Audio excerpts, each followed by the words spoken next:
Adam. Yes. In the opening of your retrospective here, Yes. you've came back to point out that everything in your films is like really handmade and no frame is like computer generated. No, Yeah. no. How important is this for you? Is there something like pureness and honesty about it, or anything else?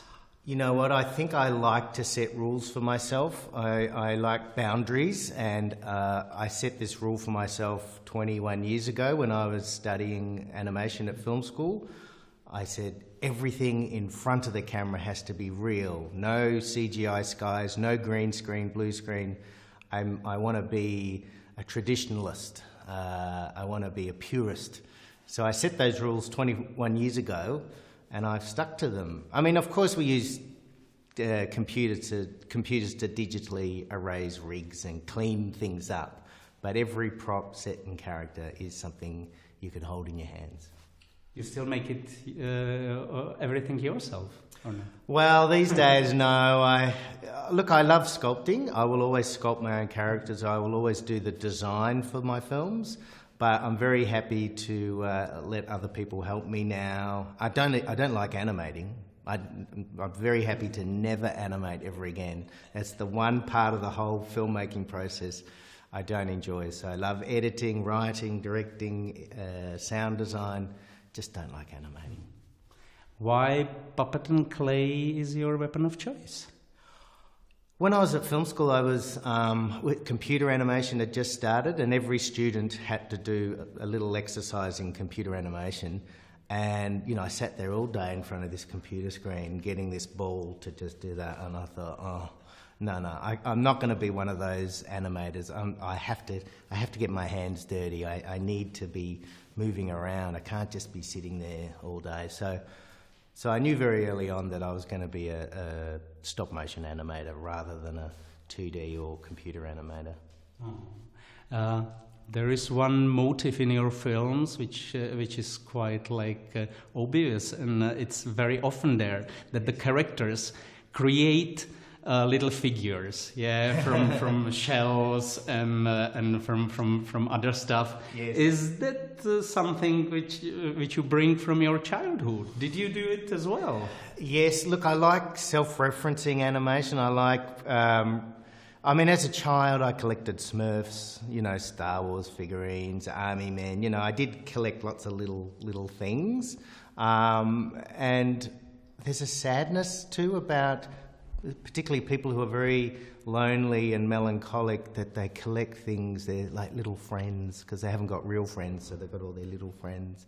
There's a one of my favourite plays, Tennessee Williams, The Glass Menagerie, has a character, Laura, who collects little glass figurines. I remember when I saw that play, it was so tragic. And I have these continual motifs through all my films. So figurines, and the other one I have a lot of is dead pets, pets that die tragically. It's quite a common thread through all my films. Taxidermy.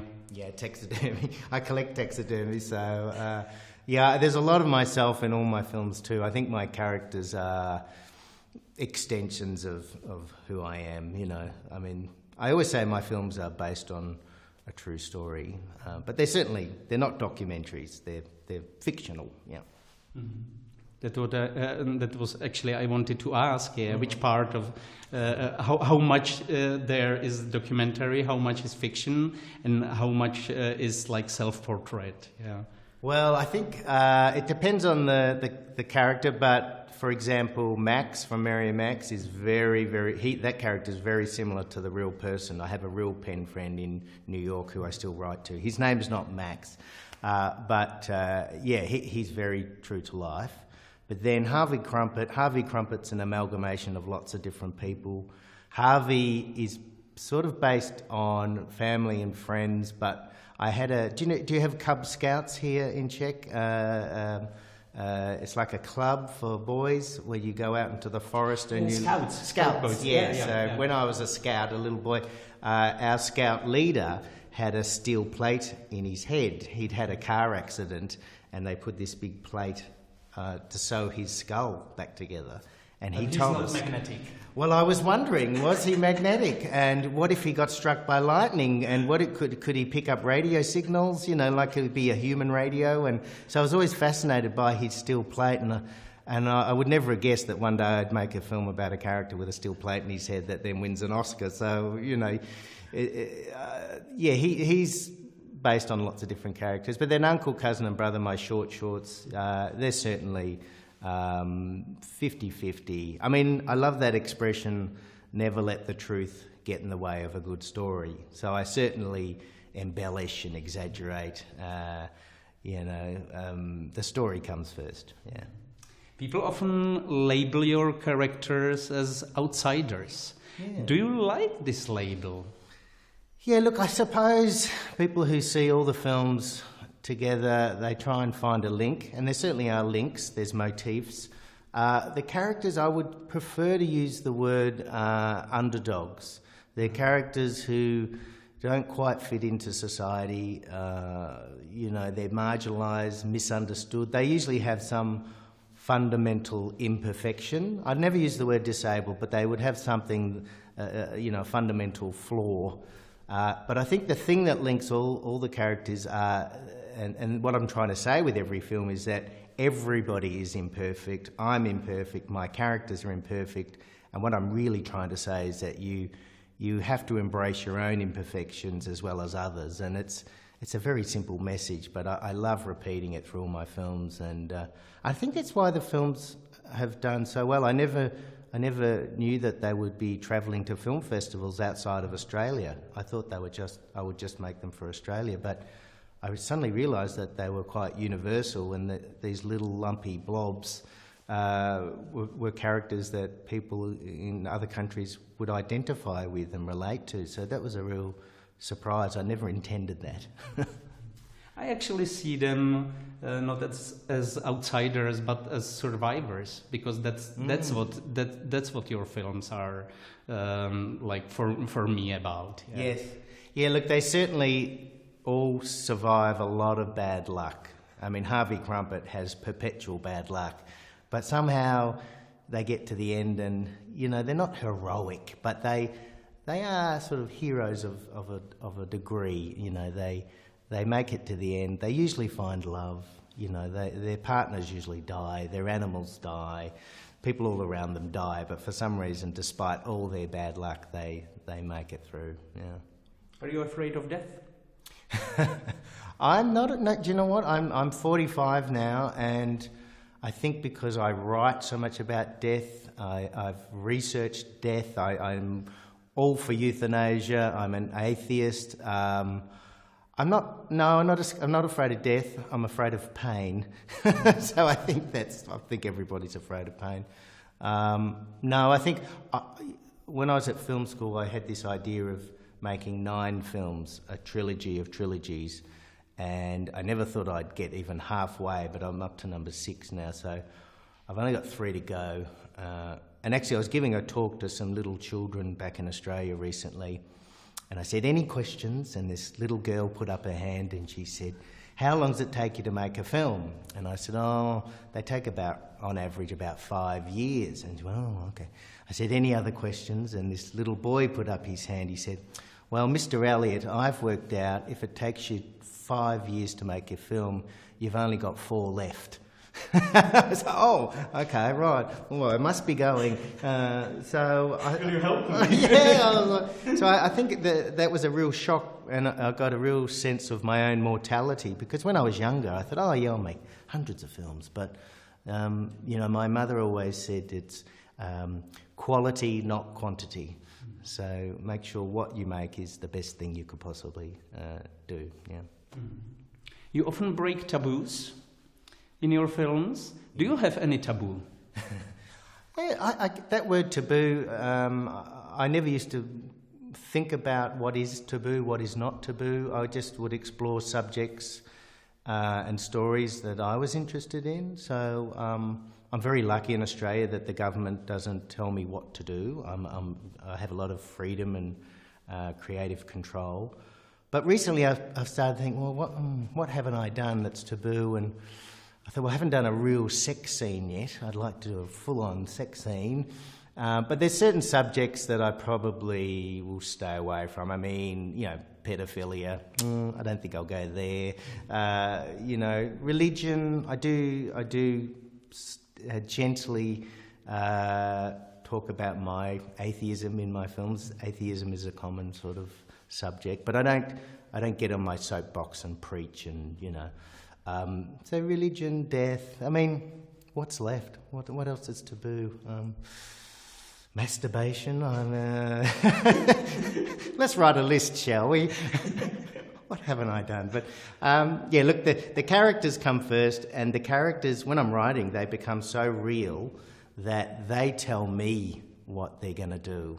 So I know that sounds odd, but even though they're blobs of clay, I write so many drafts of the script that the characters are very real in my head. And the other thing, when I'm writing my scripts, the characters aren't plasticine in my head. They're real people. It's just that when I make the films, they become plasticine. So again, that's a bit odd, but that's how I write. I'm trying to create characters that are real, believable, authentic, so that if they do die in the film, you the audience, get emotional and upset. So it's very hard to get the audience to cry. I think it's my main ambition with each film is to get the audience to squeeze liquid out of their eyeballs. Yes, I want to make them laugh, but I think getting someone to cry is cry and laugh at the same time is even harder. So, yeah, it's a weird ambition to have. It's quite sadistic, actually. My whole life is aimed towards making people cry. I sound like Hitler, don't I? Anyway, that's a taboo subject. Anyway, moving on. Your films are based on storytelling. Do you choose the voices for your films? I loved Harvey Crumpet's Geoffrey Rush voiceover. Yeah. Do you use them and do you choose them and do you go to them convincing? With each film, I always have an actor in mind, and I don't tell anybody. It's just a voice in my head. And so with Harvey Crumpet, I thought, Geoffrey Rush, he's got he smokes a lot, so he's got that gravelly voice, and he's very wise man, and he lives in Melbourne, so I was lucky. I approached him, and he'd seen my other films, and so he said yes, and that was great. But the biggest challenge I've had so far was Mary Max trying to get Philip Seymour Hoffman, and one of my favourite films is Happiness, which there's a lot of taboo subject matter in that film, a lot of masturbation, and I thought, Philip Seymour Hoffman, he's such a big star. He just won an Oscar for Capote, and I thought, well, if I write him a nice letter and spray some perfume on it, maybe, rather than do the usual things, which is go to the agent and suck up, and So I did. I wrote him a really nice letter, and I told him which of his films I really liked, and I said, I want you to do the voice of this very large, overweight New York man with Asperger's syndrome. He said, great. So it was easy, but of course, the agents are the tough people, not the actors. The agents want lots of money for their actors, so there's a lot of compromise and there's a lot of negotiation. But also, too, actors in animation, they only have to come in for one day usually. They don't have to wear any makeup. They don't wear costumes. They're just able to get paid good money for one day's work, and they love to see their voice inhabit an animated character. They get a real thrill out of that. So it's not so hard to get actors for animation. It's tricky, but yeah, it's worthwhile. Does the Academy Award help you, or it's actually an obstacle for creativity? Look, winning an Oscar was a real shock. wasn't a goal or an ambition. It just happened, and I was very sceptical about what would happen afterwards. And certainly in Hollywood, I was offered a lot of films to direct, big computer-generated $100 million films, but I read all the scripts and they were just... I'm too selfish. I wanted to do my films, not their films, and so it wasn't about money. It was actually again, creative control, creative freedom. So, but certainly the Oscar meant that I was able to stay in Australia and make Mary and Max with a big budget, 100 people. So it was a real opportunity, and yeah, the Oscar sort of, we call it the golden crowbar because it helps open doors, but it doesn't come with a cheque, it doesn't come with any money. And the day I won the Oscar, I was actually unemployed. I was on government support, $200 a week. Survivor. Yeah, I was a survivor. I was one of my characters. I was Harvey Crumpet, and so it was a really ironic moment that here I am with this big lump of gold that's worth thousands of dollars.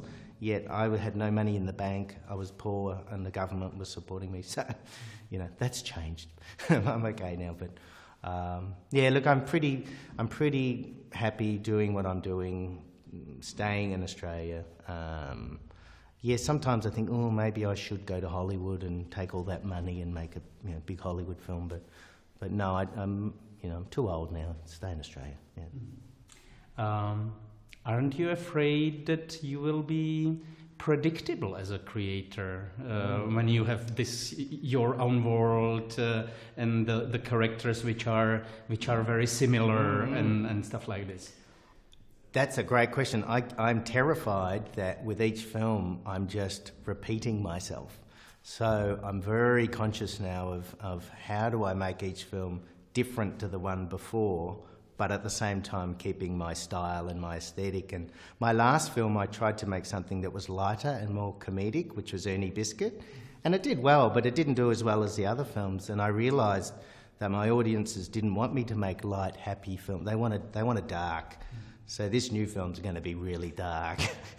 So you got to listen to your audience, but you also got to listen to your own heart, and But you've got to challenge yourself with each script and push the boundaries. And I would hate to just that my films become formulaic, So certainly, I think the word taboo. If I keep pursuing, masturbation, sex scenes, all the things I haven't done yet, put them into my next film, I should be okay. Or the last film. It could be my last film. The ninth film. The ninth. Well, in Australia we have a saying, you're only as good as your last film. So if my next film is a flop and a disaster, then I'll only make 7 films, not 9. But I try not to, I don't think too far ahead. It's just, I only do one film at a time too. I don't do anything else. I haven't got time to do any sort of TV series or commercials or, I'd love that money. But my films are just so time consuming and they take so long and they're in my head 24 hours a day, and sometimes you want to escape your own, creativity, but there's more advantages than disadvantages. So I don't want to sound like I'm complaining, but I'm very grateful that each film has done well, and I'm allowed to keep making the next. Yeah. Sounds like you're a happy man. I wouldn't say I'm happy. I'm glad I've made it to 45 and I'm not an alcoholic yet, and I've given up smoking, and I'm just glad I'm allowed to keep making films, because so many of my friends back in Australia have given up. It's too hard, and they've gone and they're now making lots of money doing websites and other, very creative things. But to remain an auteur, a writer, director is just so hard, and it's no easier in Czech or it's no easier in America. It doesn't matter where you are. Being independent and choosing a path of poverty is a hard decision, but the rewards are great. I mean, here I am in Czech and, meeting lots of wonderful other filmmakers. That's the best part about making films, is you get to travel, you get to meet really interesting people. And it's not about money. It's not, I don't live in a big house. I live in a very small apartment. This is my car, actually. No. But I live very simply, and I don't go on holidays much, but, so film festivals are my holidays. And, I always come back from a film festival really motivated. And, it's like I get my batteries recharged going to festivals, because it's just sort of, you're surrounded by, like-minded people. And in Australia, there's not many people who do stop-motion animation, so I often feel like I'm an albino in this sea of non-albinos. So it's very validating coming to a festival like this one. Yeah. Albino and unicorn. And It was a pleasure. Thank to you very talk to much, you. my pleasure. Thank Janik, you. Thank you. Thanks. Were those answers too long? Probably. You can. Yeah, I tend to ramble. Love it. Good. Oh, phew. Wow. So, I see. You go under there. Are you allowed to go under there? Can I go in? What if it falls over and smashes?